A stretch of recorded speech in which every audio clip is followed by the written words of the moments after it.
How my life changed and became meaningful. Chapter 1. My arrival in the United States. Part 1. During his wedding rehearsal, the groom approaches the priest and tells him, "Father, I'll give you $100 if, during the ceremony, you change the wedding vows and leave out the love, honor, and all obey parts in marriage."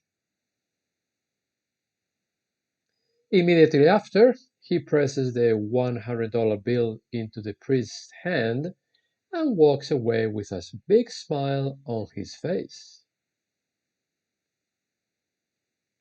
The next day, during the ceremony, the priest asks him, "Do you promise to bow down before her, fulfill her every wish, and serve her breakfast in bed for as long as you shall live?" The groom gulps in astonishment and finally, in a weak and hesitant voice, answers, "Well, yes." He then leans toward the priest and whispers in his ear, "I thought we had a deal." The priest hands his money back and replies, "Yeah, but she made me a much better offer."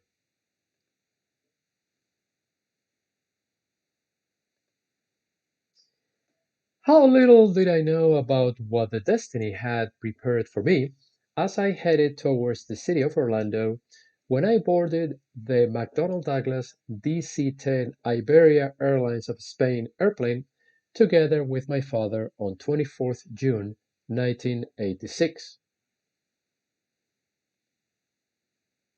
My dad had already been working as a flight attendant for Iberia for quite a few years, and because of that, the trip fare was free for both of us. As a matter of fact, my father and mother had 6 free flying tickets a year to go wherever they wanted to travel, whereas my brother and I just had 4. Because of that wonderful benefit the airline provided for us, prior to going to Orlando, I'd had the opportunity to visit some other countries and cities around the world. Such was the case of the beautiful South American city of Rio de Janeiro, where I spent 2 weeks in the Easter of the year 1982, 3 months in the summer of that same year, and finally another 3 months the following summer in 1983. During all those periods of time, my parents, my brother, and I enjoyed a wonderful time in that city together. The main reason for being there was because at that time my father was destined in that marvelous Brazilian city and he had to fly from Rio to other cities in Central and South America. By the way, my dad's fluency in Portuguese was quite good back then. Both summers, as well as the Easter holidays of those years, were absolutely unforgettable experiences, for we had the wonderful privilege to get to visit the entire city and all its surroundings thoroughly well. I'd like to point out that up to the day I'm writing this book, Rio de Janeiro has been the most magnificent city I've ever seen in my life, at least as far as landscape and panoramic views are certainly concerned. The beaches of Ipanema and Copacabana, this last one considered the second most famous beach in the entire country of Brazil, and with a length of 4 kilometers, the statue of Christ the Redeemer in the Corcovado Hill, being the height of the statue 38 meters and the mountain where it is located 710 meters, the views from the mountain called Pau de Açúcar and the typical galetos, delicious small grilled chickens, are all unique places and dishes in the world. Hence, I strongly recommend the reader to visit this amazing city, for it is extremely worth it. Thanks, therefore, to God's favor and to my dad's job, I am happy to say that I've seen and visited on several occasions other cities around the world other than Rio de Janeiro. These would include Buenos Aires, New York, Miami, Puerto Rico, and Havana, just to name a few. Furthermore, and thanks to my father's acquaintances, I had the unique and magnificent privilege to be able to take off and land in the plane's cockpit, both in the McDonnell Douglas DC-10 and the Boeing 747 airplane models, on more than one occasion throughout the years. The landings and takeoffs were obviously memorable and awesome experiences, as well as traveling, and I will always cherish them in my heart, for it was not often allowed to many people who were not pilots or crew members to have access to the airplane's cockpit. While on this topic, I'd like to add that I personally enjoyed the landing experience much more, above all at night. The main reason being that the approach provided a far more enjoyable, impressive, and exciting view to the totally illuminated runway. This had absolutely nothing to do at all with the takeoff experience, in which you could just see the infinite sky once the plane lifted the nose gear and left the ground behind. I had already visited Orlando for a few days with my parents and brother exactly 1 year before in the summer of 1985. Back then, hence, I had had my first contact with what my new home for the following 2.5 months would be when I arrived again in 1986. As a result, not everything was completely unfamiliar to me, since not only I already knew the city a little bit, but I also knew Paula, who was my father's cousin, her husband Julio, and their 5 children. Starting with the oldest, their names were Rachel, Mario, Roberto, Julito, and Victor. This last one had been born in the United States about 4 years before I arrived, so he was an American citizen by right. At an average height and a little overweight, Paula was on her mid-50s at the time in the summer of '86. She wore glasses, had short and wavy brown hair, thick lips, and a rather oval face with big brown eyes. Her husband Julio, in return, was approximately as tall as his wife and also had short but curly black hair, small black eyes, and a cruel mouth, I'm sorry to admit. In terms of their personality, initially both were very nice and friendly with me, but their attitude regrettably changed over time. Before my arrival, Paula and her family had been living in Orlando for approximately 8 years or even more, and were obviously already used to the country and its customs. The fact that proves the number of years they had been living in the country is because in 1978, when I was only 11 years old, I remember visiting Orlando for the very first time with my family.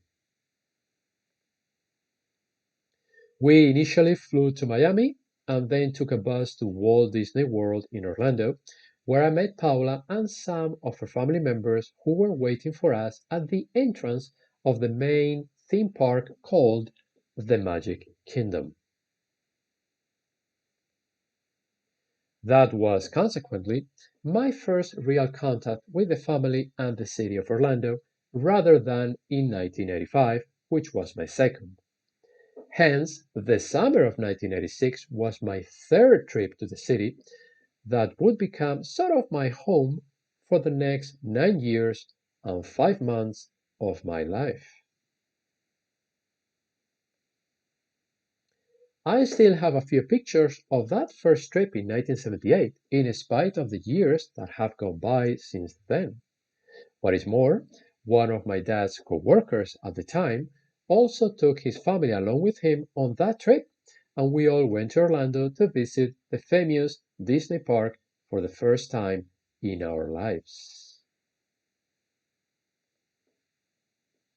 Just like the experience I would have visiting Rio de Janeiro years later, this first visit to Orlando when I was still a boy was a fantastic and a treasured experience worthy to remember. In 1986, the initial intention was to spend 2.5 summer month holiday, July, August, and 15 days of September, in Paula's house and learn as much English as possible during that period in order to go back to Spain and continue my studies in the area of English teaching to children. To do that, I would attend intensive English classes 5 hours a day in a community college, which happened to be very close to Paula's house. I already knew some English by that time, although very little, I must admit. Moreover, it was the British version.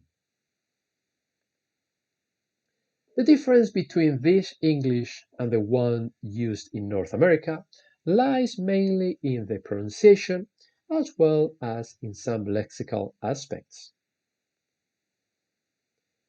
Just to give an example, while in British English they use the word autumn, in American English they use fall to refer to the same season.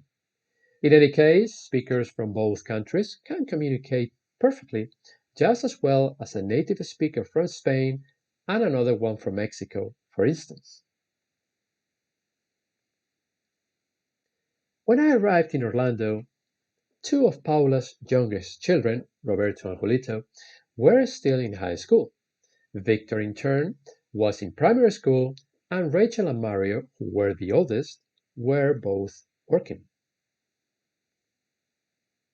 Rachel was employed in Disney's Magic Kingdom, which was the same theme park I had visited many years before when I was still an 11-year-old child, and again years later in 1985. Her job consisted of taking care of the correct functioning of different rides and organizing the tourists in the attractions located in the Fantasyland part of the park, which was divided in different areas, as I will explain later in the book. Mario had a completely different job from his sister. He was working with his father Julio, who had just opened a store that sold articles from Spain. These mainly included the Damascene art from the old city of Toledo, located at 88 kilometers from the capital, Madrid. This attractive but extremely complicated art consisted of creating different beautiful designs and drawings on earrings, rings, plates, and many other devices and articles using long, very thin threads of gold. Actually, that had been the main reason why Julio had gone to the United States in the first place. 8 or 10 years before my arrival in Orlando, he was living and working in Toledo when his bosses, the Arribas brothers, decided to go to Orlando and open a Spanish business in Disney. And so they did. But due to the fact that they couldn't find anybody in Orlando with the necessary skills for this art, they offered the job to Julio, who was working for them in Toledo, and off he went alone to the United States, leaving his family behind to start his personal American adventure. Who would have thought that Julio's decision back then directly affected my life years later? In any case, I guess it must have been quite a hard experience for him, especially at the beginning, to be all alone in a foreign country and without any knowledge of its culture and the language. And the main reason was because at that time, almost nobody spoke Spanish in the city. 1 year later, though, his whole family went to Orlando to be with him, and they all were reunited again. On top of that, the Arribas brothers prepared all the legal paperwork, and soon Julio, Paula, and the rest of the family became American residents. To be continued.